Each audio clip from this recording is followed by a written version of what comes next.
गोपालगंज के घोघारी नदी पर निर्माणाधीन पुल गिरने के मामले में बड़ा एक्शन लिया गया है। ग्रामीण कार्य विभाग के 3 अभियंता को निलंबित कर दिया गया। साथ ही निर्माण कार्य कर रही मोतिहारी की बापूधाम कंपनी को पूरे बिहार में ब्लैक लिस्टेड कर दिया गया।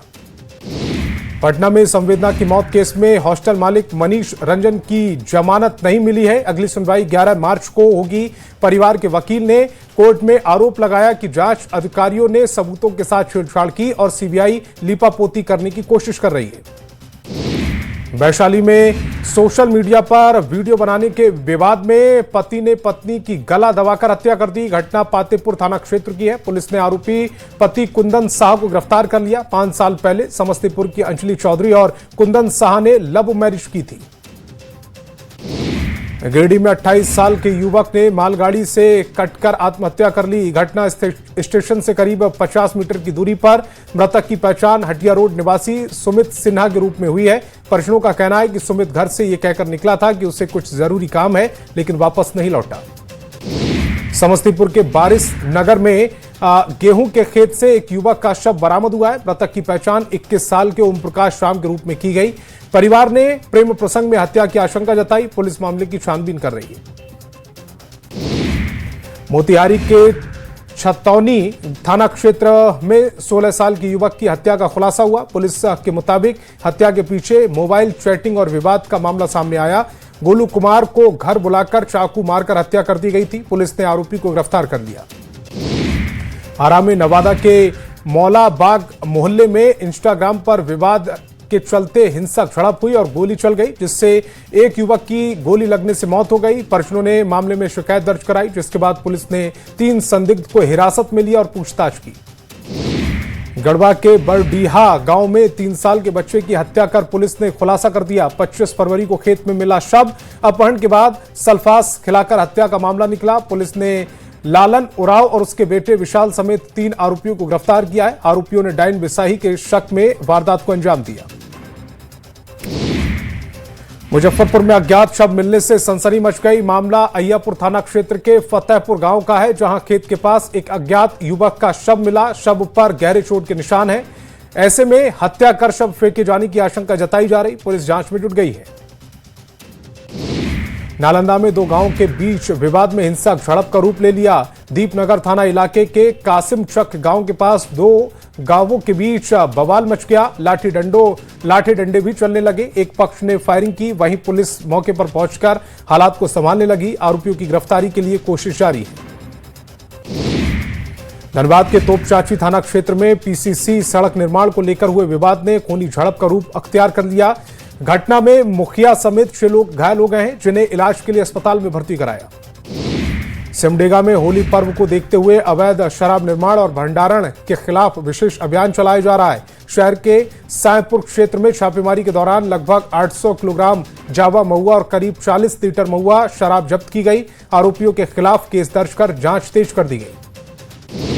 बिहार में शराबबंदी कानून लागू है, लेकिन होली के त्योहार पर लोग पड़ोसी राज्यों से शराब का जुगाड़ करने में जुटे हैं, जिसको लेकर आरा के उत्पाद और मद्य निषेध विभाग ने विशेष तैयारी की।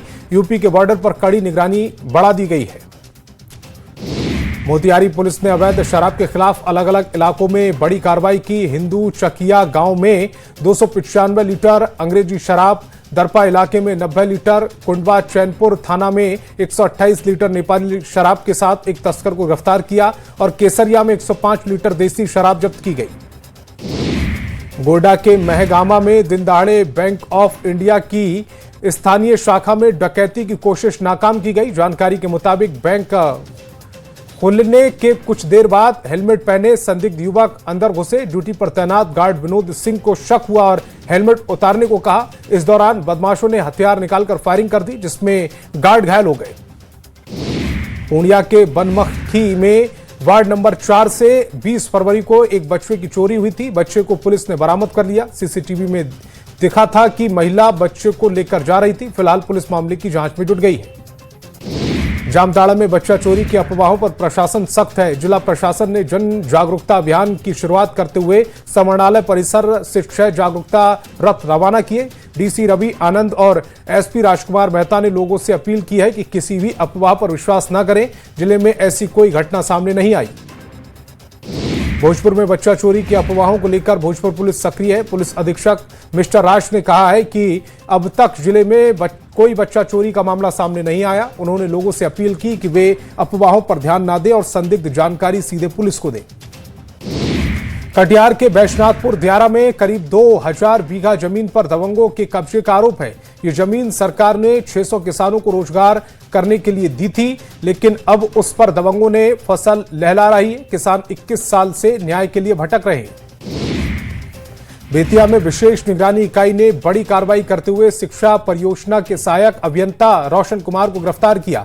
आरोप है कि उन्हें 5 लाख रुपए और एक महंगी घड़ी घूस के रूप में ली थी। कार्रवाई के दौरान पूरी रकम बरामद कर ली गई।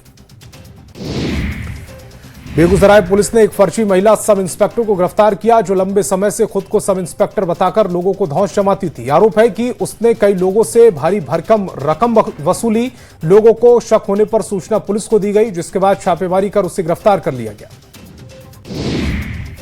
बाढ़ में चंद्र उदय नामक युवक की मौत मामले में 2 आरोपी गिरफ्तार कर लिए गए। परिवार ने बताया कि युवक ने आत्महत्या कर ली थी और ससुराल वालों ने लाश को गंगा में बहा दिया, जिसके बाद पुलिस ने शव ढूंढा और मृतक के ससुर राम बहाल महतो और रामानंद महतो को गिरफ्तार कर लिया। मामले की जांच जारी है। कैमूर में पोल्ट्री वैन और ट्रक के बीच भीषण टक्कर हो गई। हादसे में चालक घायल हो गया। वहीं पोल्ट्री वैन में लोड काफी मुर्गे की भी मौत हो गई, जिसके बाद आसपास के ग्रामीणों ने मुर्गा लेने की होड़ मच गई। इस बीच में कुदरा थाना के चौकीदार श्रीकांत भी मुर्गा ले जाते देखे गए।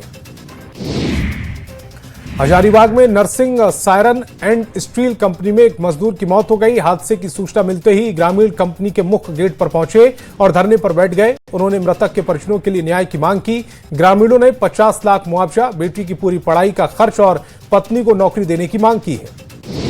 मधेपुरा के मुरलीगंज बिहारीगंज रोड पर एक कार बेकाबू होकर 10 फीट गहरे गड्ढे में गिर गई। हादसा बाइक सवार को बचाने के दौरान हुआ। हादसे में ड्राइवर गंभीर रूप से घायल हो गया। वहीं पुलिस मामले की जांच कर रही है।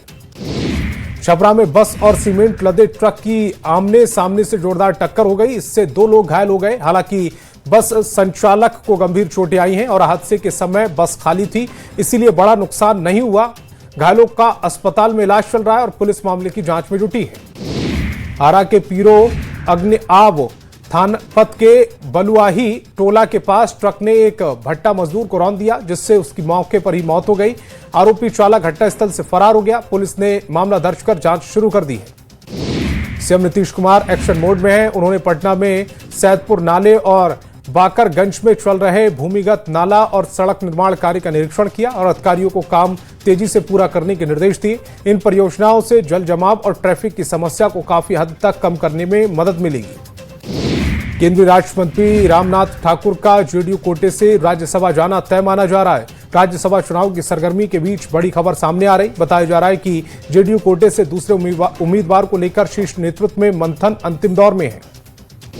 जेडीयू के राष्ट्रीय महासचिव और विधायक भगवान सिंह कुशवाहा ने बड़ा बयान दिया। उन्होंने कहा कि नीतीश कुमार के बेटे निशांत को जल्द से जल्द राजनीति में आना चाहिए। साथ ही निशांत को राज्यसभा का उम्मीदवार भी जेडीयू को बनाना चाहिए। केंद्रीय कपड़ा मंत्री गिरिराज सिंह ने तेजस्वी यादव पर निशाना साधा। तेजस्वी यादव के राज्यसभा जाने की अटकलों पर गिरिराज सिंह ने कहा कि वे अपनी प्राइवेट पार्टी के सीईओ हैं। आरजेडी कोई राजनीतिक दल तो है नहीं। मॉरिशस के पूर्व राष्ट्रपति पृथ्वीराज सिंह रूपन ने पटना सिटी में तख्त श्री हर मंदिर का दौरा किया है। गुरुद्वारा में माथा टेका और इस मौके पर गुरुद्वारा प्रबंधन कमेटी की ओर से उन्हें सिरोपा भेंट किया गया है।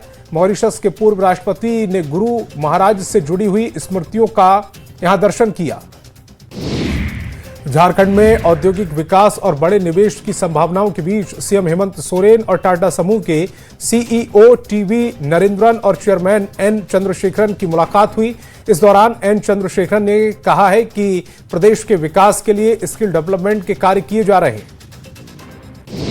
जामताड़ा में नगर निकाय चुनाव के बाद विजयी प्रत्याशियों का उत्साह अभी भी बना हुआ है। इस कड़ी में नगर पंचायत वार्ड संख्या 7 के नवनिर्वाचित पार्षद अशोक साहब बाबा श्याम की निशान यात्रा में शामिल हुए और श्याम मंदिर में पूजा अर्चना की। सीवान सीवान में गांधी मैदान में एनडीए की तरफ से होली मिलन समारोह का आयोजन किया गया। स्वास्थ्य मंत्री मंगल पांडे समेत एनडीए के विधायक और नेता और कार्यकर्ता मौजूद रहे। गांधी मैदान में जमकर गुलाल उड़ाया गया। लोग होली के गानों पर झूमते दिखे। जमुई में बिहार की खेल मंत्री श्रेयसी सिंह ने होली मिलन समारोह का आयोजन किया। होली मिलन समारोह में पारंपरिक गीतों पर लोग झूमते नजर आए। मंत्री श्रेयसी सिंह ढोलक बजाती दिखी। होली मिलन समारोह के दौरान श्रेयसी सिंह ने विपक्ष पर तंज कसा। पूर्णिया के सांसद पप्पू यादव के अर्जुन भवन स्थित कार्यालय में होली मिलन समारोह का आयोजन किया गया। इस दौरान पप्पू यादव के कार्यकर्ताओं ने कुर्ता फाड़ होली खेली और होली के गीतों पर जमकर डांस किया। वहीं मीडिया से बात करते हुए पप्पू यादव ने कहा कि भारत हमेशा वसुदेव कुटुंबकम की बात करता है, कभी भी युद्ध की बात नहीं करता। बगा में केंद्रीय कोयला एवं खनन राज्य मंत्री सतीश चंद्र दुबे ने होली मिलन समारोह का आयोजन किया। महोत्सव में विलुप्त हो रही फरुबाही कला को कलाकारों ने आधुनिक तरीके से पेश किया। इस दौरान केंद्रीय मंत्री ने कहा कि होली पुरानी परंपरा को जीवंत कर भाईचारे का संदेश देता है। खूंटी में एबीवीपी विरसा महाविद्यालय इकाई की ओर से रंगोत्सव होली मिलन समारोह आयोजित किया गया। कार्यक्रम में छात्रों और शिक्षकों के साथ बड़ी संख्या में लोग शामिल हुए। मुख्य अतिथि के रूप में नवनिर्वाचित नगर अध्यक्ष रानी टूटी भी मौजूद रही। बोकारो के चास थाना में शांति समिति की बैठक की गई, जिसमें त्योहारों की शांतिपूर्ण ढंग से मनाने की अपील की गई। होली और रमजान को लेकर इस बैठक का आयोजन किया गया था। बैठक में एसडीपीओ के साथ आम लोग और कई संगठनों के प्रतिनिधि शामिल हुए। बगा में होली को लेकर प्रशासन ने कमर कस ली है। रत्नमाला महाविद्यालय में पुलिस प्रशासन की ओर से सामुदायिक संवाद कार्यक्रम का आयोजन किया गया। कार्यक्रम का उद्देश्य होली और रमजान जैसे महत्वपूर्ण त्योहारों को आपसी भाईचारे और शांति के साथ मनाने के लिए लोगों को जागरूक करना था। खगड़िया में होली पर्व को लेकर गोगरी एएसपी के नेतृत्व में फ्लैग मार्च निकाला गया। इस दौरान एएसपी साक्षी कुमारी ने कहा कि पुलिस की ओर से उपद्रवियों पर रखी जा रही है। हुड़दंग मचाने वाले लोगों के खिलाफ कड़ी कार्रवाई की जाएगी। सिमडेगा में होली को लेकर बाजार में हर्बल रंगों की रौनक देखने को मिल रही है। महावीर चौक पर लगे बाजार में केमिकल रंगों पर रोक के कारण सिर्फ हर्बल, गुलाल और प्राकृतिक रंग बिक रहे हैं, जिससे दुकानदार भी जागरूक दिख रहे हैं। जामताड़ा में होली को लेकर बाजारों में रौनक देखी जा रही है। एक तरफ गांव के लोग प्लाश के फूल से तैयार हर्बल कलर का इस्तेमाल कर रहे हैं, तो दूसरी ओर बाजार में भी रंगों के पर्व होली की धूम नजर आ रही है। बच्चे हों या बड़े, महिला हो या पुरुष, सभी लोग काफी उत्साहित हैं और बढ़ चढ़कर खरीदारी भी कर रहे हैं। होली पर रांची रेलवे स्टेशन पर खुलने वाली ट्रेनों में भी भारी भीड़ नजर आ रही है। रांची से पटना जाने वाली जनशताब्दी एक्सप्रेस में भी होली का माहौल नजर आया। इस ट्रेन में बड़ी संख्या में परिवारों के साथ साथ छात्र छात्राओं की भीड़ भी नजर आई। खगड़िया में जेडीयू की ओर से होली मिलन समारोह का आयोजन किया गया। इस मौके पर जेडीयू विधायक बबलू मंडल एनडीए कार्यकर्ताओं के साथ होली के गीत पर जमकर झूमते दिखे। विधायक होली के गीतों पर ढोलक बजाते भी देखे गए। पटना में होली का खुमार लोगों के सिर पर चढ़ने लगा है। होली मिलन समारोह में लोग एक दूसरे को रंग लगाकर और जमकर अबीर गुलाल उड़ा रहे हैं। इस दौरान होली के पारंपरिक गीतों का भी लुत्फ उठा रहे हैं। होली के दौरान सुरक्षा को लेकर सिमडेगा पुलिस ने खास तैयारी की है। होली के दिन हुड़दंगियों को काबू में करने के लिए शहर में 350 से अधिक पुलिस बल और पुलिस पदाधिकारियों को विभिन्न स्थानों पर प्रतिनियुक्त किया गया। इसके अलावा सभी थाना क्षेत्रों में पुलिस पूरी तरह से अलर्ट रहेगी। गोपालगंज में होली को लेकर पुलिस प्रशासन हाई अलर्ट पर है। जिले के 300 से ज्यादा संवेदनशील जगहों पर पुलिस बल के साथ मजिस्ट्रेट की तैनाती की गई है। बोकारो के चास थाना क्षेत्र में एक तरफ सर्विस सेंटर में अचानक आग लग गई। बताया जा रहा है कि गाड़ियों के स्क्रैप में अचानक आग भड़क उठी, जिससे अफरा तफरी का माहौल बन गया। धनबाद के बरमसिया पुल के पास कचरे के ढेर में भीषण आग लगने से इलाके में अफरा तफरी मच गई। सूचना मिलते ही दमकल की टीम मौके पर पहुंची और कड़ी मशक्कत के बाद आग पर काबू पाया। सासाराम के घोसिया खुर्द में उत्कर्ष बायो प्लांट में भीषण आग लग गई, जिससे लाखों की संपत्ति का नुकसान हो गया। भागलपुर के तिलका माछी थाना क्षेत्र में सरकारी बस डिपो में खड़ी एक बस में अचानक आग लग गई। देखते ही देखते बस धू धू कर जलने लगी। खूंटी में कुएं में गिरे हाथी का रेस्क्यू कर लिया गया है। हाथी रांची से भटककर खूंटी के शहरी क्षेत्र में पहुंच गया था, तभी भागने के दौरान कुएं में गिर गया। हजारीबाग, रामगढ़ और बोकारो के सीमावर्ती इलाकों में जंगली हाथी का आतंक लगातार बढ़ता जा रहा है, जिससे वन विभाग सतर्क है। रांची के रातू थाना क्षेत्र के पाली गांव में जंगली हाथी का हमला हुआ, जिसमें एक युवक की मौत हो गई। बोकारो के आवास बचाव संघर्ष समिति के रिटायर्ड वीएसएल कर्मियों ने एक दिवसीय भूख हड़ताल की। ये विरोध वीएसएल प्रबंधन के डैमेज बताए गए आवासों से निकालने के फैसले के खिलाफ लिया गया। गुमला के बिशुनपुर का युवक बेंगलुरु से लापता हो गया। युवक की पहचान नरमा गांव के उमेश सिंह के रूप में हुई। भागलपुर के कैंप जेल बंद 2 सगे भाइयों को मां के निधन के बाद अंतिम दर्शन के लिए घंटों का इंतजार करना पड़ा, जिसके बाद लोगों का गुस्सा फूट पड़ा। सासाराम के भाकपा माले के कार्यकर्ताओं ने पोस्ट ऑफिस चौराहे पर अमेरिका के राष्ट्रपति ट्रंप और इजरायल के प्रधानमंत्री नेतन्याहू के पुतले फूके। मधुबनी के रहिका में मिथिला विभूति स्मृति पर्व समारोह धूमधाम से मनाया गया। समारोह का शुभारंभ दरभंगा सांसद गोपाल जी ठाकुर ने किया। जामताड़ा में बच्चा चोरी की अफवाहों को रोकने के लिए जागरूकता अभियान की शुरुआत की गई। कलेक्ट्रेट पे 6 जागरूकता रथ को लेकर हरी झंडी दिखाई गई।